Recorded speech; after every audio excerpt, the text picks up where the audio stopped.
Entonces vamos a dar la bienvenida pues a la doctora Silvia Piñango, cirujano general, miembro de la Sociedad Venezolana de Cirugía y forma parte de la Junta Directiva de la Sociedad Venezolana de Cirugía, además de editora de la revista científica de la Sociedad Venezolana de Cirugía. Bastante loable la tarea en la labor desarrollada en la revista, la cual le ha dado vida nuevamente y ha hecho que se encuentre activa y productiva.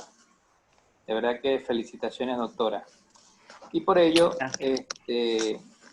tantas cosas que la adornan desde el punto de vista académico, por supuesto, y profesional, que nos hemos visto en la necesidad de tener el honor de que usted, por supuesto, forme parte del conjunto de personas profesionales que han dado diferentes tipos de conferencias en este foro del CEDIA, de la comunidad estudiantil. El CEDIA es una comunidad que la desarrollamos, la creamos en el año 2000. Tenemos 20 años de creada y ha dado sus frutos en diferentes modalidades y están nuestros estudiantes repartidos a nivel mundial, ya no como estudiantes, sino como profesionales, y han sido dignos ejemplos de representar a Venezuela en cualquier parte del mundo. Es por ello que este tipo de actividades, junto con otras actividades que hemos desarrollado en sus oportunidades, hacen que esta comunidad pues tenga un sitial académico a nivel de la región Zulia y queremos por supuesto extenderla a nivel nacional y ahora estamos impulsándola hacia el nivel internacional. Por ello pues entonces escogimos el tema de protección personal en tiempos de pandemia como parte de lo que es el tema actual que está en el tapete mundial con respecto al virus de COVID y los hechos que se han suscitado en nuestro país con respecto a el contagio del personal de salud como órgano de choque y sobre todo los que estamos en la primera línea de combate, en la primera línea de atención médica o atención en salud, porque incluye también el personal enfermería y el resto. Así que no me voy a quedar con más palabras, sino decirles bienvenida, doctora, y esta es su auditorio, en su sala. Bienvenida. Muy bien. Bueno, primero muchas gracias, doctor Adel, por la invitación. Muchas gracias, Mariana Ochoa, también por haberme enviado el correo como miembro de la comunidad estudiantil para la difusión e investigación de la anatomía humana. Me parece muy interesante esta comunidad. Voy a tratar de acercarme un poco más y ver sus actividades, ¿no? Tratar de integrarme un poco más. Pues sí, afortunadamente he tenido la oportunidad, voy a aprovechar no lo tenía preparado, pero esta palestra para hacer una propaganda para la Revista Venezolana de Cirugía, la cual realmente estamos retomando, es una labor bien bonita, requiere del concurso de la actividad de todos en la investigación. Usted ha participado de forma activa en la revisión y también con los trabajos, y también necesitamos que los estudiantes y los cirujanos en general de toda Venezuela pues envíen sus trabajos para que sea nuestro espacio de proyección.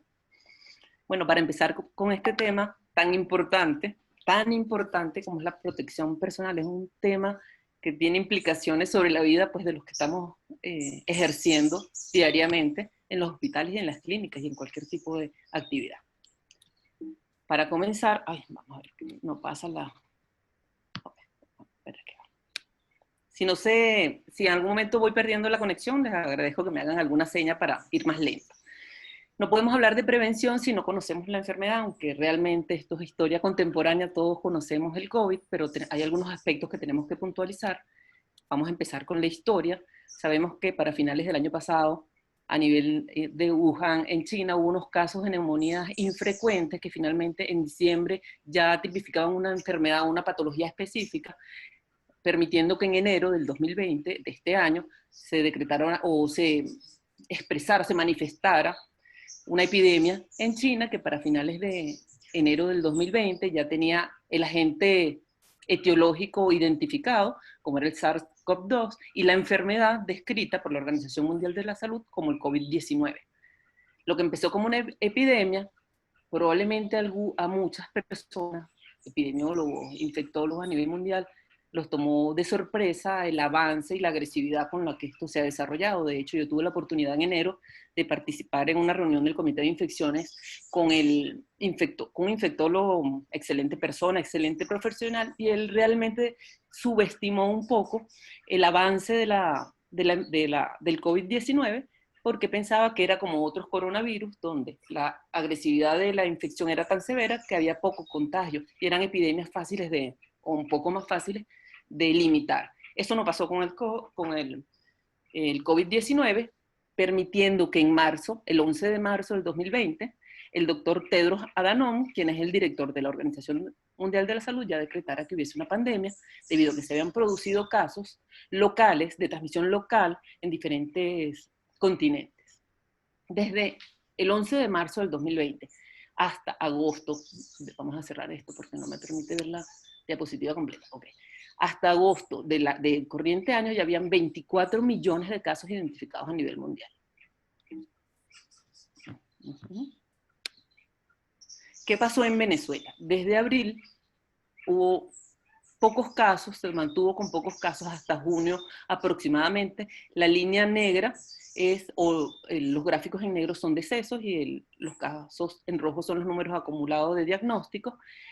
Lo máximo que hemos llegado a tener para finales de agosto era alrededor de 400 casos de fallecidos, alrededor de lo máximo 12 casos diarios diagnosticados hasta el momento de este corte. En casos nuevos diarios, lo máximo fue 1.200 casos diarios, y en relación al número de casos acumulados en Venezuela, actualmente, porque esto fue ayer o anteayer, es alrededor de menos de 50.000 casos diagnosticados.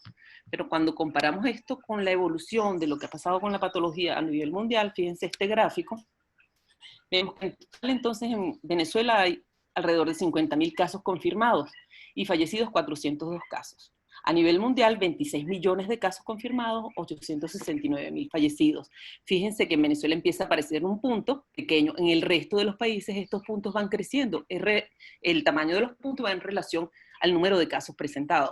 Pero en el caso de Venezuela, el punto se mantiene más o menos igual. Llama la atención esta evolución, ¿verdad? Claro, hay un tope con el número de pruebas diarias que se hacen. Si el número de pruebas diarias son 1.000, o son 2.000, o son 10.000, pues bueno, hasta ahí vamos a llegar hasta que se decida hacer más pruebas. Así que probablemente tengamos muchos más casos que estos casos confirmados y estos casos fallecidos. Ajá, no, un momentico.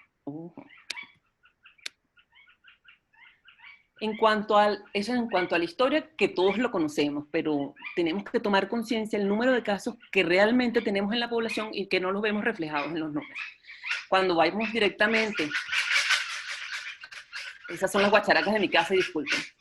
Cuando vamos directamente al virus de SARS-CoV-2, sabemos que es un virus con RNA que no tiene la capacidad de duplicar su carga genética, para lo cual utiliza la célula del huésped a través del acoplamiento de una proteína S que está en la superficie al receptor de la enzima convertidora de angiotensina del huésped, lo cual permite la introducción del ARN y la duplicación del mismo por el material o por el mecanismo de producción del propio huésped.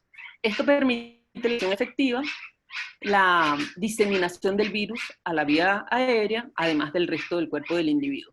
Esto genera, además, en algunos casos, en la mayoría de los casos, el 80% es una infección asintomática, pero alrededor del 20% de los casos desarrollan síntomas. Se desarrollan respuestas inmunológicas tan severas que producen daño alveolar y toda una cascada de eventos que terminan en la falla multiorgánica, que no vamos a entrar en detalle ahorita porque todos lo hemos visto, pero fíjense esto. Este pequeño, este desarrollo este estímulo de la respuesta inmunológica puede producir desde pacientes asintomáticos, fiebre, o tos seca, o taquipnea y dificultad para respirar, que son los síntomas clásicos. Diarrea hasta el 25%, pero ya hay casos más severos donde hay confusión, dolor torácico, vómitos, náuseas, congestión nasal, convulsiones se han descrito, erupciones cutáneas, y una cantidad, toda una gama de signos y síntomas periféricos en relación con el grado de severidad de la enfermedad.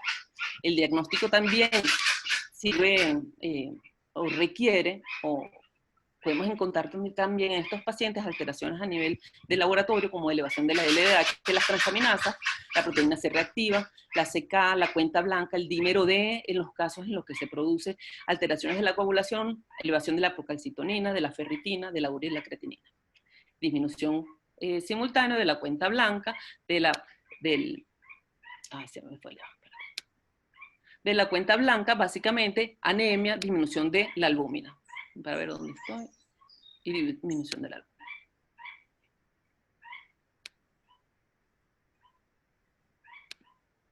Desde el punto de vista de exámenes en los cuales nos podemos ayudar o sustentar para el diagnóstico, la imagenología es fundamental, porque tiene la particularidad que produce cambios radiológicos aún en pacientes asintomáticos. Se piensa que hasta el 70% de los pacientes pueden tener cambios radiológicos estando asintomáticos. O sea que nos pudiese servir también como una primera forma de despistaje cuando no tenemos las pruebas para hacer el diagnóstico. Simultáneamente podemos utilizar la ecosonografía, pero requiere mayor interacción con el paciente, y la tomografía de tórax, que tiene mayor sensibilidad que las rayos X. ¿Qué vamos a ver bueno, esta es una radiografía donde no se ven mayores cambios, pero en la tomografía se ven básicamente aumento de la densidad nodular, generalmente bilateral, periférica,